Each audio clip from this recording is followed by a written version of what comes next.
Minimum kalau sampai nanti terjadi apa-apa kita sudah punya buktinya itu secara jelas. Halo teman-teman, kembali lagi ke Brand Advice Chat. Beberapa hari yang lalu kita tanya ke teman-teman ini mau bahas apa di Brand Advice Chat, dan teman-teman telah menjawab di question box kita dengan topik uang dibawa lari teman bisnis.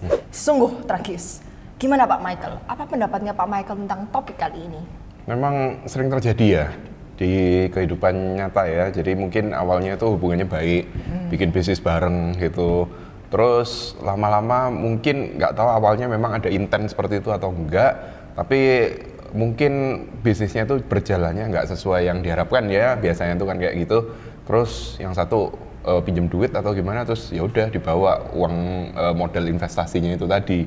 Nah, itu memang sering terjadi dalam bisnis. Karena ini itu suatu hal yang menurut Pak Michael sudah sering terjadi apalagi untuk pelaku bisnis.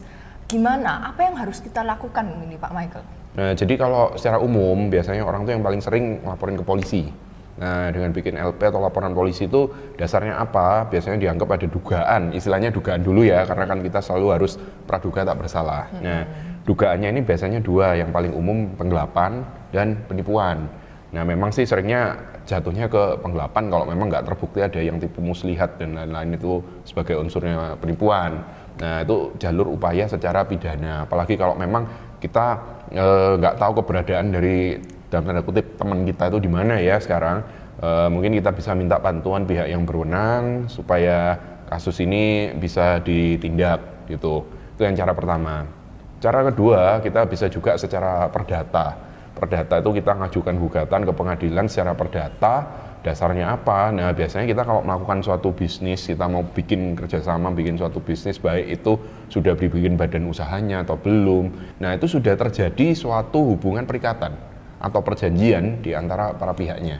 Jadi kalau salah satu pihak tidak melaksanakan kewajibannya, itu sudah bisa dianggap sebagai suatu bentuk wan prestasi istilahnya. Nah, kalau sudah ada ingkar janji atau wan prestasi, itu pihak yang lain yang dirugikan bisa ke pengadilan untuk mengajukan gugatan secara perdata. Lalu ada cara ketiga. Nah, ini yang mungkin agak jarang dilakukan, tapi sangat mungkin dilakukan. Jadi ini mesti memang unsurnya harus dipenuhi semua. Kita bisa juga ke arah yang namanya kepailitan. Nah, kepailitan itu gimana? Jadi misalkan dari memang perjanjiannya itu sudah diwajibkan bahwa nanti pada akhir periode tertentu harus mengembalikan uangnya, misalkan ya teman bisnisnya ini jadi mungkin minjem atau gimana, kita kan nggak tahu, hubungan bisnis ini kan beda-beda ya. Tapi kalau memang ini bisa masuk ke ranahnya dianggap hutang, apalagi kadang istilahnya itu ada hutang pemegang saham, hutang dari para sekutunya atau partner dari bisnis, misalkan bisnisnya ini butuh dana tambahan, terus ada istilahnya itu biasanya capital call. Jadi oke, kita memberikan tambahan dana. Nah, lalu dananya ini dipergunakan misalkan oleh si salah satu teman bisnisnya itu tadi kan, padahal di situ ada janji dari dia untuk mengembalikan pada tanggal berapa. Nah, misalkan di situ terpenuhi unsurnya, ada utang sudah jatuh tempo dapat ditagih. Terus misalkan ada juga dua kreditor, jadi misalkan ada supplier yang lain, bisa nanti diajukan secara PKPU atau kepailitan melalui pengadilan niaga. Jadi caranya secara singkat ada 3 itu tadi, upaya yang bisa ditempuh ya secara pidana, itu utamanya kalau kita nggak tahu keberadaan teman bisnisnya itu di mana. Lalu kalau memang perjanjiannya jelas, syarat-syaratnya jelas, kerjasamanya ini seperti apa, bisa juga secara gugatan perdata. Nah, yang cara satunya lagi bisa juga secara PKPU atau kepailitan. Jadi ranahnya ke arah PKPU atau kepailitan kalau memang unsur-unsurnya terpenuhi dan juga di situ bisa dibuktikan ada utang yang sudah jatuh tempo dan dapat ditagih dan ada lebih dari 1 kreditor. Jadi ada 3 itu. Terus kalau misalnya dibandingkan dari 1, 2, 3 ini, cara yang paling complicated itu atau yang biasanya yang membutuhkan bantuan seorang profesional itu yang mana Pak Michael? Kalau bisa dibilang 3 ini membutuhkan bantuan profesional. Nah, kalau yang paling complicated yang mana, itu kita nggak bisa bandingin sih apple to apple gitu, karena kita harus lihat case by case. Karena mungkin saja di kasus tertentu kita lebih baik pakai cara pidana, kasus tertentu lebih baik pakai cara kepailitan atau PKPU maupun secara perdata. Nah, jadi kita nggak bisa ngomong mana yang terbaik, tapi mana yang paling cocok untuk kita. Lebih ke arah situ sih menurut saya. Gitu toh Pak Michael, menarik. Terus kalau misalnya tadi gitu kita sudah bicara kalau upaya yang kita harus lakukan kalau sudah terjadi, kalau sisi dari preventifnya gimana Pak Michael? Kalau tadi itu kan mungkin upaya reaktif ya. Nah, Iya. sekarang kalau preventifnya gimana? Ya yang paling gampang ya jangan kasih duit ke temen gitu. Jadi duit kita keep sendiri aja, jangan gampang-gampang dikasih temen. Enggak, tapi memang bener sih, tapi di Indonesia tuh soalnya orang tuh kadang terlalu permisif juga. Kita gampang minta duit, gampang ngasih duit gitu. Itu katanya profesor saya dulu gitu, di Indonesia tuh kita terlalu permisif sama duit gitu ya.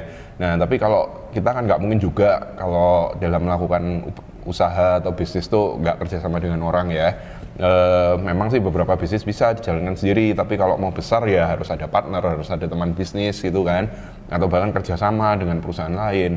Nah, yang penting kita sebagai upaya preventif itu aturan mainnya harus jelas. Jadi harus ada kontrak, itu yang pasti. Secara tertulis, itu minimum kalau sampai nanti terjadi apa-apa kita sudah punya buktinya itu secara jelas gitu. Yang kedua, jadi ini secara non teknis ya kita harus punya firasat yang baik lah.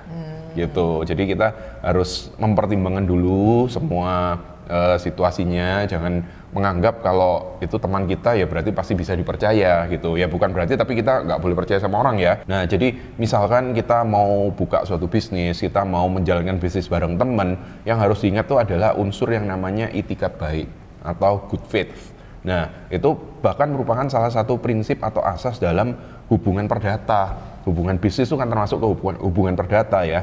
Jadi itikat baik ini maksudnya apa? Kita harus menganggap orang lain itu juga punya itikat baik, kita juga harus punya itikat baik. Intinya itu seperti itu. Jadi dianggap orang yang melakukan bisnis itu punya itikat baik. Jadi kita juga nggak boleh terlalu suujon, tapi ya kita harus realistis juga. Karena di realitanya banyak yang terjadi bahwa duit ini dibawa lari sama rekan bisnis gitu kan. Jadi berdasarkan pengalaman nggak enaknya orang lain itu, kita terapkan di hubungan kita yang baru ini. Enaknya gimana? Makanya harus ada istilahnya dalam tanda kutip ya, due diligence-nya dulu lah. Jadi kita harus tahu latar belakangnya orang yang kita ajak bisnis ini gimana. Kita harus tahu bisnisnya ini prospek atau enggak, apakah masuk akal atau enggak. Kalau enggak masuk akal ya jangan kita masukin duit kita ke situ, apalagi kasih ke temen gitu ya. Lalu nomor 3, semuanya itu harus dibalut dengan produk yang namanya kontrak. Dan kontraknya walaupun nggak harus dibuat secara tertulis, sebaiknya dibuat secara tertulis karena itu merupakan alat bukti yang kuat. Gitu sih mungkin tips-tips singkat dari saya. Nanti mungkin lain waktu bisa kita bahas lebih lanjut kalau teman-teman ada pertanyaan lagi. Oh, begitu ya Pak Michael. Nah, itu tipsnya dari Pak Michael teman-teman. Semoga bermanfaat dan semoga teman-teman banyak belajar di Brand Advice Chat kali ini. Kalau misalnya teman-teman juga ada pertanyaan, jangan lupa untuk leave a comment atau bisa langsung DM di Brand Advice. Oke, segitu dulu aja. See you next time. Bye-bye.